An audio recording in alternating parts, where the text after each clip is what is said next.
Welcome back, children. I know you're excited for some new notes, so let's get into it. We're going to be talking about debates. Specifically, we're going to be talking about something called a public forum debate.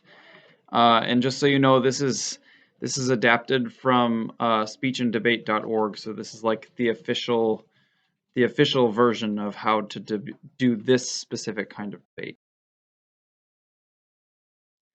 As always, the reminder that these are required notes, and I'm sure at this point you know that they will be checked, and I'll be looking for them soon. A few things that you need to know that you should come out the other end being able to do these things. First, you should be able to understand the format of a public forum debate for this class. So what is it going to look like when we do it in class? Second, you should be able to identify the different roles that will need to be filled for your debate teams. And third, you should be able to recognize what roles would be good for you while your team is debating. So let's start off with the format. There are 7 parts to public forum debates, and I'm basically just going to list them for you. I'll tell you what the part is, I'll tell you what you do during that part, and I'll tell you how long you get during that part. Just a note about time, it's always better to use most of your time than to not use that time. So as you're thinking about what this might look like, if it says time allotted is 3 minutes, then probably you should try to use those 3 minutes if you end up being responsible for that part. So part 1 of a public forum debate is the constructive, and that part is the part of the debate where you present your side's basic argument. Like you say, this is our claim, this is why it's our claim, here's some evidence that backs it up, here's why our evidence backs it up. And you get 2 minutes to do that. The second part is then what we're going to call the crossfire, and the crossfire are questions and answers about the constructive argument. And I need to back up here. When I say time allotted for the constructive is 2 minutes per piece, per side. So each side gets 2 minutes to say that. And then when we move into the crossfire, then it's both sides together get 3 minutes. So there's 3 minutes for questions to be asked and responded to. So each side should be able to ask and respond to at least one question. Then we move on to part 3, which is the rebuttal. And the rebuttal is where you provide counterclaims to the opposing side. So once you've heard what the constructive is of the other side's argument, then you provide counterclaims that are meant to kind of shoot down what the other side has said. And each side is given 2 minutes to provide those counterclaims and to explain why your counterclaims are stronger than what the other side has said. Part 4 is another crossfire, so it's the same as part 2. And that's where you will again be asking questions and giving answers about what has come up in the rebuttal this time. And you'll get another 3 minutes for that total, so that's happening at the same time. Part 5 is what we call the summary, and the summary is where you crystallize emergent points. And what that means is, like, over the course of the previous 4 sections, certain things have come up and ideas may have changed a little bit, or you may have been forced to shift your perspective. And so when you're giving the summary, you're crystallizing the points that seem to be emerging, like new ideas that have come up, and each side gets 2 minutes for that. Part 6 then is the grand crossfire, which leaves a final 3 minutes where each side together is given time to question and answer any dangling ideas that are still out there that still need to be responded to, or that haven't been responded to sufficiently. And then the final part is what we call the final focus. That's part 7, which is where you are responsible for expressing why, after all of the parts that led up to this, why your side's case was stronger. And you get 2 minutes each for that. So there are 4 group roles, and each group role is responsible for a couple of things.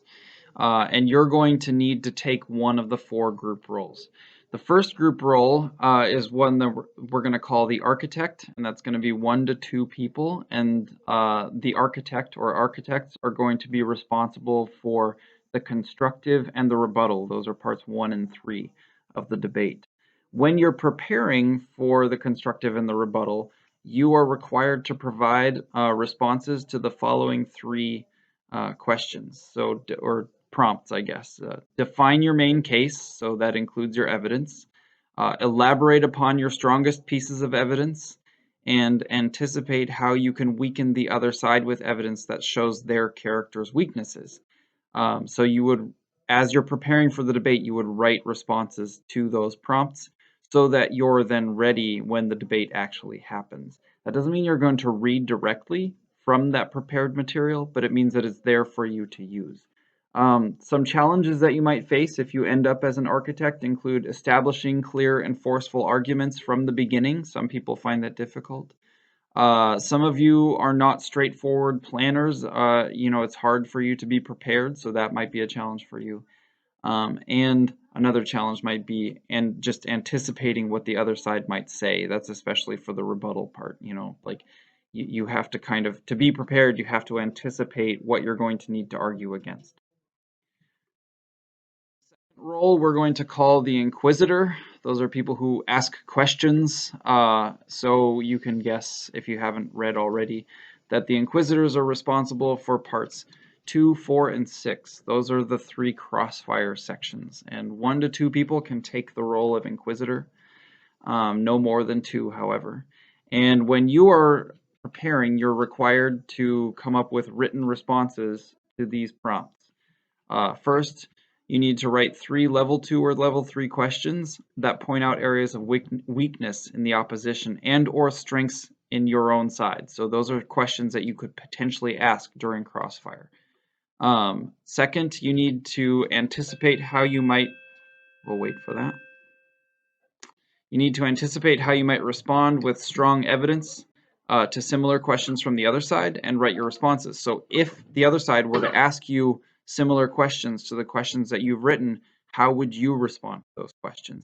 And third, you need to plan how you might need to change or adjust your questions and responses based on unforeseen information from the opposition, because you may not be able to use the questions as they exist. You may have to change them, and you need to have a plan for how that's going to happen. Challenges include your flexibility with planning and your ability to move in unforeseen directions. You may not be able to use all of your planning. You may have to go in a new direction depending on how the debate goes. You will need to think on your feet. You might be asked questions that you didn't anticipate, and you'll still have to defend your answers to those questions. And third, you have to listen carefully and build upon what other people have already said. So you have to be really good at paying attention. Role 4 is the innovator. Innovators are people who can think originally. So that's on their feet especially. And those people are responsible for parts 5 and 7, the summary and the final focus. Your preparation includes anticipating 2 flaws that will appear in the side and accumulating new evidence and elaboration to patch the flaws that appear on your side. Similarly, you have to anticipate 2 flaws that will appear on the other side, and you have to anticipate how you can exploit those flaws. So, where are the weaknesses going to show up, and how can you either patch them in your own or exploit them in the other side? And then lastly, you have to anticipate the strongest points that will emerge on your side, and you need to accumulate some unused kind of secondary evidence that you can use to back it up. Not the big evidence, but smaller pieces of evidence that you'll be able to draw on later in the debate, because the big stuff will already have been used. So challenges, potentially, are creatively reframing main ideas without changing them. You can't change your main ideas, but you may need to kind of change the frame around them. So you need to be able to think creatively. You have to be able to make a forceful conclusion that's going to resonate with the audience. You've got to end strong. So you've got to be able to really drive your point home at the end. And you also need to avoid something that we're going to call logical fallacies. Those are errors in your logic. You can't, if you make errors in your logic, that's going to weaken your argument. So you have to be able to reframe your argument without committing a logical fallacy. There's one more group, and the final group is the wingman. Uh, so wingmen are behind the scenes support, and there can be 1 to 2 of those in your group as well. Behind the scenes support means you're not actually doing the debating, but you still have to be actively participating as other members of your team are debating. So your required preparation includes creating a plan for how you will take organized notes on the important information. That can be turned into on-the-spot questions or statements. So you're taking notes and then you're converting them into questions or statements that you can then share with other people. You'll have to write a response for how you'll do that. You have to create a bank of important evidence that for all areas of your argument that your team will make, so that you kind of are the keeper of the evidence, just in case one of your team members forgets it. You can share it with them. And you also have to establish a plan for how you will quietly share necessary information with your group members when they need refocusing or when they're grasping for new information. So you're responsible for kind of keeping track of all that and sharing it, and you'll need to come up with a plan. Potential challenges include quick and legible writing, because you're going to have to listen to what the other side is saying and take notes, and you're going to need to go back to it in order to understand it. You're going to need to be able to think on your feet and make unexpected connections. You know, you're the one who's going to be thinking, oh, this is something that you could bring up. Make sure you bring this up. So you're going to have to be good at making those connections. And you're also going to need to be able to share ideas without being distracting to anybody else. Like, nobody should know except the person you're sharing with that you're sharing that information. So it shouldn't be visible. So that could be a challenge as well. What I'd like you to do now is I'd like you to think of which roles best suit you. I cannot promise that everybody is going to get the one. It's lunchtime. 2 bells. It's I can't promise that everybody's going to get the one that they want. Hopefully, you'll get one that is suitable to you. So there are different challenges that go with each one. What you need to do as part of the summary of your notes is that you need to rank 1 to 4 which roles you would like most and provide reasoning. That is, again, it's not a guarantee, but it's at least a start for identifying your strengths.